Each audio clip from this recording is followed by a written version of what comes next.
एक लड़का जो पब्लिक स्पीकिंग से डरता था, एक बार वो स्टेज पर बोलने की कोशिश करता है। वो अच्छा परफॉर्म नहीं कर पाता और लोग उसका मजाक उड़ाते हैं। उसके दोस्त भी उससे कहते हैं कि छोड़ ना यार, ये तेरे बस की बात नहीं है। इससे वो धीरे धीरे ये फील करने लग जाता है कि वो कभी पब्लिक स्पीकिंग नहीं कर पाएगा, जिसकी वजह से वो ये इस नेगेटिविटी से निकलने की कभी कोशिश भी नहीं करता। एक स्टूडेंट जो किसी सब्जेक्ट में कमज़ोर है, उसके टीचर और उसके पेरेंट्स बार बार उससे बोलते हैं कि तू इस सब्जेक्ट में कमज़ोर है। दूसरों से यह बात बार बार सुनने और यही सोचने से उसकी एक एक्सप्लेनेटरी स्टाइल बन जाती है कि वो उस सब्जेक्ट में हमेशा कमज़ोर ही रहेगा, जिसकी वजह से वो कभी उस सब्जेक्ट पर मेहनत भी नहीं करता। वो सोचता है कि मैं तो इसमें कमज़ोर ही हूँ, मेहनत करके क्या फ़ायदा। ये दो एग्जाम्पल्स हैं लर्न हेल्पलेसनेस के। इसका मतलब है नेगेटिव सिचुएशन से निकलने की कोशिश ना करना, क्योंकि आप अपने पास्ट और आसपास के लोगों से ये सीख चुके हो कि आप ऐसा नहीं कर सकते। 1965 में ऑथर मार्टिन सेलिगमैन ने एक एक्सपेरिमेंट किया। उन्होंने 2 डॉग्स को अलग अलग जगह बंद कर दिया। पहले डॉग को हल्के इलेक्ट्रिक शॉक्स दिए और भागने का रास्ता भी खुला रहने दिया। उसने भागने की कोशिश की और कामयाब भी हो गया। दूसरे डॉग को भी शॉक्स दिए, लेकिन भागने का रास्ता नहीं दिया। थोड़ी देर में वो डॉग यह मान लेता है कि वो कुछ नहीं कर सकता और वो वहीं बैठकर शॉक्स झेलता रहा। अब सेलिगमैन ने इन्हीं दोनों डॉग्स को 2 नई जगह पर बंद कर दिया। इस बार दोनों को भागने का रास्ता दिया। पहला डॉग जो शॉक्स से बच निकलने का रास्ता सीख गया था, वो 1 सेकंड में भाग गया, जबकि दूसरा डॉग वहीं बैठकर शॉक्स झेलता रहा, जबकि वो इस नई जगह से बहुत आसानी से भाग सकता था। अगर हम उस लड़के और उस स्टूडेंट को देखें तो पता चलता है कि मोस्टली इंसान भी इस हेल्पलेस डॉग की तरह ही बिहेव करते हैं। इसका अपोजिट है learned optimism. Optimist on a average ज़्यादा अचीव करते हैं, उनकी ओवरऑल हेल्थ ज़्यादा अच्छी होती है, वो ज़्यादा खुशगवार जिंदगी जीते हैं। दूसरी तरफ पेसिमिस्ट जल्दी हार मान जाते हैं, डिप्रेस्ड रहते हैं और एक टेरिबल लाइफ जीते हैं। पेसिमिस्ट एंड ऑप्टिमिस्ट में बड़ा डिफरेंस उनकी एक्सप्लेनेटरी स्टाइल से आता है कि चीज़ें परमानेंट हैं, परवेसिव हैं या पर्सनल है। आप एक लड़की से मिलते हो, वो आपकी अच्छी खासी इंसल्ट कर देती है, तो अगर आप एक पेसिमिस्ट हो तो आप सोचोगे कि ये परमानेंट है, मुझे तो जिंदगी में कभी कोई लड़की पसंद ही नहीं करेगी।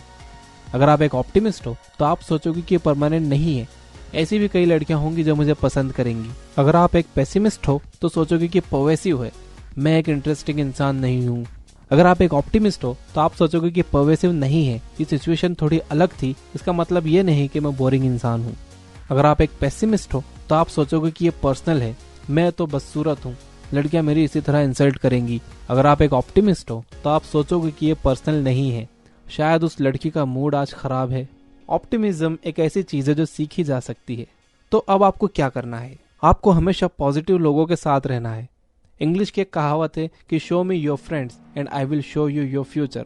मतलब तुम मुझे तुम्हारे दोस्त बताओ, मैं तुम्हें तुम्हारा फ्यूचर बता दूंगा। अगर आपके फ्रेंड्स हमेशा रोते रहते हैं तो चांसेस हैं कि आप भी कभी स्माइल नहीं करोगे। आप जिन लोगों के साथ रहते हो, आप उनके जैसा ही सोचना शुरू कर देते हो। नेगेटिविटी को अवॉइड करने का आपका मिशन बना लो। कहते हैं कि अगर आप बाजों के साथ उड़ना चाहते हो तो आपको बतखों के साथ रहना बंद करना पड़ेगा। सोचिए आप कितना ऑप्टिमिस्टिक होते अगर आप दुनिया के कामयाब लोगों के साथ रह सकते, like Elon Musk, Bill Gates, Warren Buffett, Steve jobs. ये इम्पॉसिबल लगता है ना, बट ये पॉसिबल है। ये पॉसिबल है उनकी बुक्स पढ़कर, उनके बारे में पढ़कर, उनके थॉट्स सुनकर। जब आपके माइंड में ग्रेट लोगों के थॉट्स आएंगे तो आप भी उन्हीं की तरह ऑप्टिमिस्टिक सोचोगे। आपके माइंड में नेगेटिव थॉट्स आएंगे ही नहीं तो आप कभी पेसिमिस्टिक बन ही नहीं पाओगे। अगर आपको बुक्स पढ़ना पसंद नहीं है तो आप यूट्यूब पर अच्छे चैनल सब्सक्राइब कर सकते हो, जिससे जब भी आप यूट्यूब ओपन करोगे आपके सामने कोई अच्छी वीडियो होगी। सो हमने देखा कि ऑप्टिमिज्म बहुत हेल्पफुल है, बट ऑप्टिमिज्म का मतलब ये नहीं है कि आप प्रॉब्लम को कम्प्लीटली इग्नोर कर दो। फॉर एग्जाम्पल, इमेजिन आप एक यूजलेस बिजनेस आइडिया पर काम कर रहे हो, बिजनेस में कोई प्रोग्रेस नहीं हो रही है, और अगर आप एक ना समझ ऑप्टिमिस्टिक हो तो आप कहते हो कि ये परमानेंट नहीं है। आप पैसा, रिसोर्सेज और टाइम उस बेकार आइडिया में लगाते ही जाते हो। 1 साल तक कोई प्रोग्रेस नहीं होती और आप कहते हो ये तो प्रोजेक्ट का हिस्सा है, अभी स्लो है, बट ये बहुत अच्छा आइडिया, बहुत अच्छा है। आप लोगों का सपोर्ट चाहते हो, लेकिन कोई आपके इस वाहियात आइडिया के साथ आना ही नहीं चाहता और आप कहते हो उनका मूड शायद आज खराब होगा। मुझे नहीं पता मैं ऐसे इंसान को क्या कहूँगा, एक ऑप्टिमिस्टिक या सिर्फ एक बेवकूफ़। ऑप्टिमिज्म तब बहुत पेनफुल हो सकता है जब वो बैलेंस्ड ना हो, क्योंकि आखिर में शायद आप वो रिस्पॉन्सिबिलिटीज ना लो जो आपको लेनी चाहिए थी। सो मैं रिकमेंड करूंगा कि आप ऑप्टिमिस्टिक बनो, बट साथ में इसे बैलेंस करो रियलिज्म से।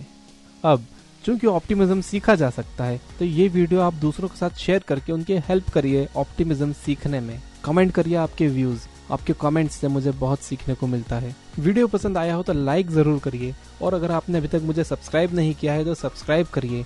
आपकी ये तीनों चीजें मुझे बहुत इंस्पायर करती हैं और अच्छी वीडियोस बनाने को। तो अभी के लिए इतना ही, धन्यवाद।